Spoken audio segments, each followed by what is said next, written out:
প্রিয় দর্শক, সবাইকে পবিত্র মাহে রমজানের শুভেচ্ছা।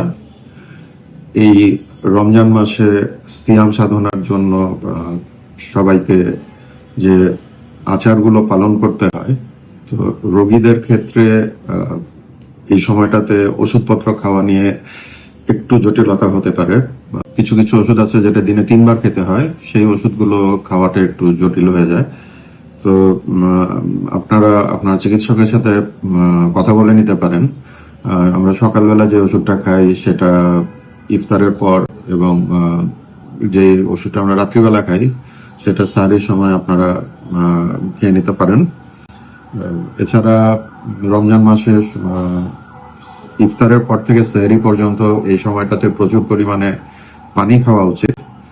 আর এই সময়টাতে প্রচুর অ্যাসিডিটির রোগী বাড়ে, কারণ ভাজা পোড়া প্রচুর খাওয়া হয়। তো খুব বেশি তৈলাক্ত ভাজা, তেল, ঝাল এগুলো না খাওয়া ভালো, বিশেষ করে যাদের গ্যাস্ট্রিকের সমস্যা আছে এবং যাদের নিয়মিত ওষুধ খেতে হয়।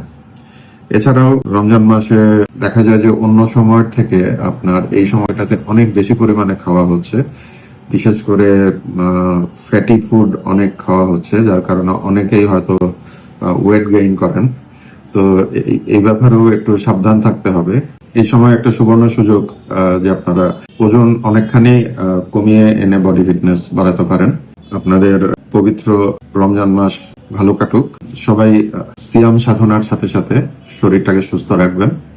সকলের জন্য শুভকামনা।